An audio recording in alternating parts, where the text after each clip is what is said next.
जय हिंद। आज के इस भाग में हम लोग रसायन विज्ञान का चौथा भाग देखेंगे, जिसके अंतर्गत हम लोग जो है रसायन विज्ञान की महत्वपूर्ण पदार्थ तथा उनकी उपयोगिता और उनके अणुसूत्र के बारे में डिस्कस करेंगे। तो बिना देर करते हुए शुरू करते हैं। और ये सारे के सारे जो है परीक्षा के लिए बहुत ही महत्वपूर्ण है, क्योंकि हम देखेंगे ऐसे कुछ प्रश्न आएंगे, ऐसे कुछ बिंदु आएंगे जो परीक्षा में कई बार पूछे गए हैं। तो बिना देर करते हुए शुरू करते हैं। जैसे ड्यूटेरियम की बात हुई है, तो ड्यूटेरियम एक तरह से रासायनिक पदार्थ है, एक तरह से हम कह सकते हैं एक अणु है, जिसका सूत्र जो होता है, रासायनिक सूत्र जो होता है वो है H2 होता है। ये H2 होता है, ठीक है। तो इसी ड्यूटेरियम की बात कह रहा है। तो यह ड्यूटेरियम में जो होता है, कह रहा कि अगर जो पूछेगा कि ड्यूटेरियम में कितने न्यूट्रॉन और कितने प्रोटॉन होते हैं और इसका सिंबल यानी अणुसूत्र क्या होगा, तो पहले तो अणुसूत्र की बात करते हैं तो H2 होता है। और इसमें उपस्थित नाइट्रोजन और न्यूट्रॉन और प्रोटॉन की संख्या देखा जाए तो एक न्यूट्रॉन होता है और एक प्रोटॉन होता है। इसके दो समस्थानिक होते हैं, एक प्रोटियम होता है, एक प्रोटियम के रूप में होता है, और एक अपना ड्यूटेरियम खुद है, ठीक है ना। नेक्स्ट बात करते हैं सोना। तो कहता है, पूछा जाता है कि सोना किस जो है अम्ल में पूरी तरीके से घुल जाता है। तो सोना जो होता है अम्ल राज में पूरी तरीके से घुल जाता है। इसको किंग ऑफ एसिड कहते हैं, H2SO4। इसी में पूरी तरीके से ये क्या हो जाता है, घुल जाता है सोना, ठीक है। बाकी लगभग जो है हाइड्रोक्लोरिक में ये पूरी तरीके से नहीं घुलेगा, नाइट्रिक एसिड में भी पूरी तरीके से नहीं घुलेगा, लेकिन अम्लराज में यानी किंग ऑफ एसिड में जो है पूरी तरीके से सोना घुल जाता है। नेक्स्ट बात करते हैं रेयान पूछता है कि किस प्रकार का जो है यह रेशा है। तो रेयान जो होता है सिंथेटिक रेशा यानी संश्लेषित रेशा है, आर्टिफिशियल तरीके से इसको तैयार किया गया है। एक प्रकार का आर्टिफिशियल फाइबर है रेयान, ठीक है। तो रेयान संश्लेषित रेशा है, न कि प्राकृतिक है, ये कृत्रिम है, ठीक है ना। चलिए नेक्स्ट बात करते हैं। पूछता है कि स्टेनलेस स्टील में किन किन चीज़ों का मिश्रण होता है। तो स्टेनलेस स्टील में जो होता है क्रोमियम और निकल का मिश्रण होता है, क्रोमियम और निकल का मिश्रण होता है स्टेनलेस स्टील में। और स्टेनलेस स्टील क्रोमियम के कारण ही जो है उसमें बहुत ज़्यादा चमक होती है, ठीक है ना, स्टेनलेस स्टील में। नेक्स्ट बात करते हैं। बात हो रहा है कि पूछता है कि रॉकेट जब चलता है यानी रॉकेट को चलने में जो प्रयुक्त ईंधन होता है, तो उस प्रयुक्त ईंधन को क्या कहते हैं। तो उस प्रयुक्त ईंधन को हम प्रेरोधक के नाम से जानते हैं। यानी रॉकेट चलने में या रॉकेट चलाने में जो ईंधन का प्रयोग होता है, उस ईंधन को हम जो होता है प्रेरोधक कहते हैं, ठीक है। नेक्स्ट बात कर रहा है सीएनजी की। तो पूछता है कि सीएनजी में सर्वाधिक जो है किस हाइड्रोकार्बन का मिश्रण होता है। तो सीएनजी में जो होता है सर्वाधिक मेथेन गैस का मिश्रण होता है, जो एक प्रकार का हाइड्रोकार्बन है। और सीएनजी का पूरा नाम होता है कंप्रेस नेचुरल गैस होता है, जो स्वचालित ईंधन के रूप में स्वचालित वाहन में ईंधन के रूप में इस्तेमाल हो रहा है, ठीक है। और यह बहुत कम से कम प्रदूषण फैलाता है। आगे बात करते हैं वायुयान की ट्यूब। जो वायुयान होते हैं यानी प्लेन होते हैं, एरोप्लेन होते हैं, तो उनके ट्यूब में जो है पूछता है कि किस प्रकार की हवा का इस्तेमाल होता है, गैस का इस्तेमाल होता है। जैसे हम लोग साइकिल चलाते हैं, बाइक होता है, या फिर गाड़ी मोटर के पहिए होते हैं, तो उसमें जो होता है सामान्य हवा भरा जाता है। लेकिन जो है वायुयानों की बात करते हैं, तो वायुयानों में अगर सामान्य हवा भरेंगे तो सामान्य हवा बहुत ज़्यादा भारी होता है, तो वजन बढ़ जाएगा। इस वजह से हवा न भर के बल्कि जो है क्या भरते हैं, हीलियम गैस भरते हैं। यानी वायुयान की ट्यूबों में हीलियम की गैसें भरे होते हैं, क्योंकि ये हीलियम जो गैसें होते हैं ये हवा से बहुत ही क्या होते हैं, हल्के होते हैं। नेक्स्ट बात करते हैं क्षार द्वारा तेल का अपघटन क्या कहलाता है। तो क्षारों के द्वारा जो तेल का अपघटन होता है, तो उसको हम क्या कहते हैं, सावनीकरण कहते हैं। यानी क्षारों के द्वारा तेल अपघटन की जो प्रक्रिया होता है वो सावनीकरण किया जाता है, ठीक है।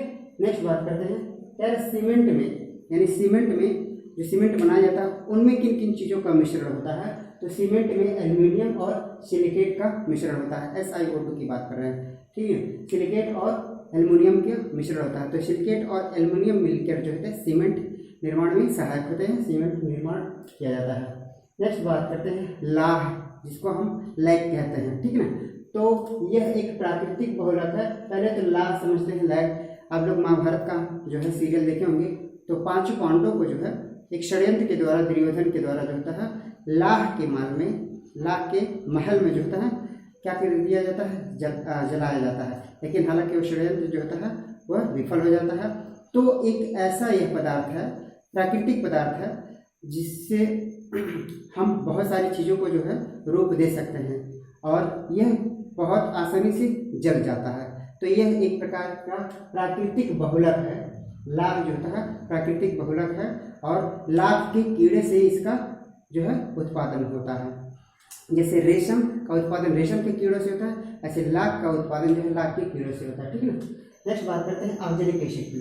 तो ऑक्जेलिक एसिड जो होता है वह आयरन का जो दाग होता है, धब्बा होता है, चाहे कपड़े को हो चाहे कहीं पे हो, तो आयरन के धब्बे को जो है ऑक्जेलिक एसिड आसानी से छुड़ा देता है या निकाल देता है, हटा देता है। ठीक है। नेक्स्ट बात करते हैं गुर्दे की बात कर रहे हैं। तो गुर्दा जो होता है जनरली जो होता है या तो पित्त की थैली में होगा या फिर जो है होता है पथरी में, किडनी में होता है।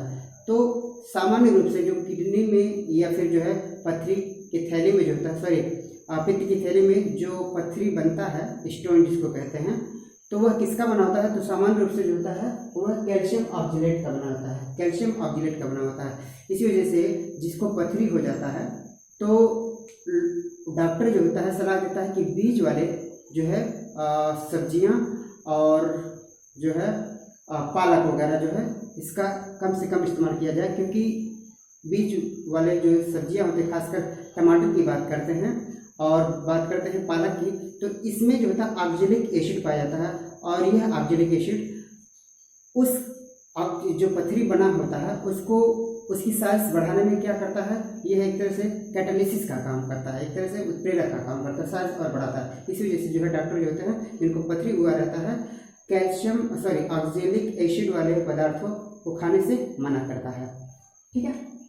नेक्स्ट बात करते हैं सबसे प्रदूषक गैस की बात करते हैं। तो सबसे प्रदूषक गैस जो होता है वो कार्बन मोनोऑक्साइड होता है और कार्बन मोनोऑक्साइड वायु प्रदूषक में सबसे बड़ा प्रदूषक माना जाता है, प्राथमिक प्रदूषक माना जाता है। ठीक है। नेक्स्ट बात करते हैं जो हाइड्रोजन है, हाइड्रोजन के समस्थानिक की बात हो रही है। तो हाइड्रोजन के कुल 3 समस्थानिक होते हैं। कौन? 1H1, 1H2 और 1H3। ये हाइड्रोजन के कुल 3 समस्थानिक हैं।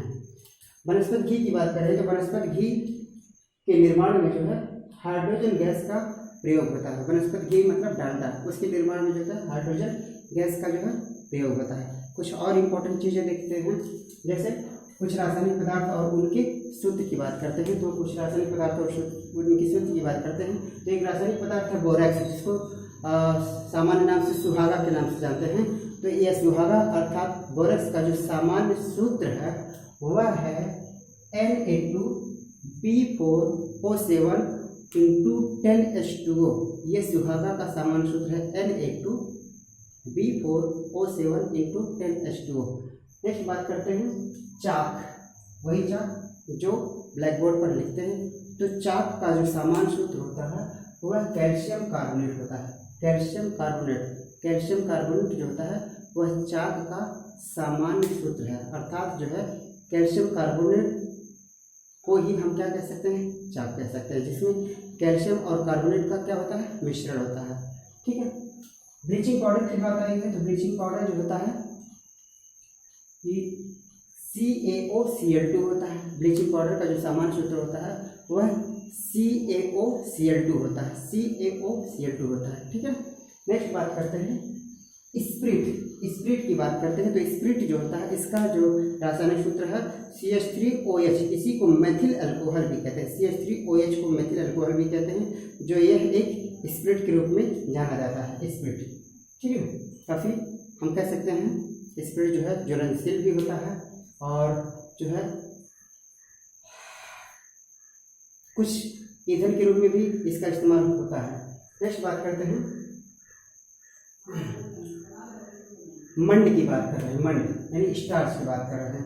तो स्टार्च का जो फार्मूला होता है C6H10O5 होता है। स्टार्च C6H10O5 होता है।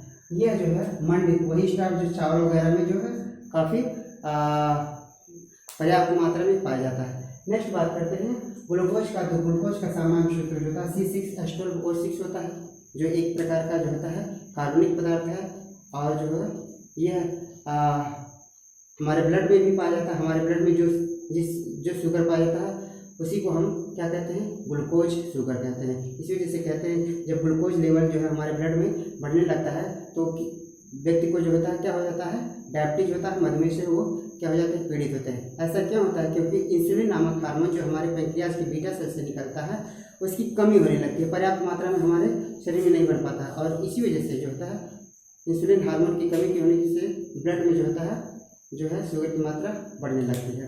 नेक्स्ट बात करते हैं सुक्रोज की बात करते हैं। तो सुक्रोज अर्थात चीनी जो गन्ने में से प्राप्त होता है, तो इसका सामान्य सूत्र होता है C12H22O11 होता है। ठीक है, बात करते हैं कास्टिक पोटास की। तो कास्टिक पोटास को क्या कहते हैं, पोटेशियम हाइड्रोक्साइड कहते हैं KOH। और धोने का सोडा जो जिसको हम धान सोडा कहते हैं, तो ये है सोडियम कार्बोनेट इंटू 10H2 यानी Na2CO3 into 10H2O sodium carbonate जो होता है और धोने का सोडा होता है। और खाने का सोडा की बात करते हैं जिसको बेकिंग सोडा कहते हैं, तो ये सोडियम बाइकार्बोनेट या सोडियम हाइड्रोजन कार्बोनेट कहते हैं इसको, NaHCO3। ये कुछ प्रमुख जो है रासायनिक पदार्थ है और उसके सूत्र थे जो परीक्षा में बार बार पूछे जाते हैं। तो उम्मीद करते हैं यह वीडियो जो है आपके लिए जो है काफ़ी सहायता प्रदान करेगा। आज के लिए बस इतना ही, धन्यवाद।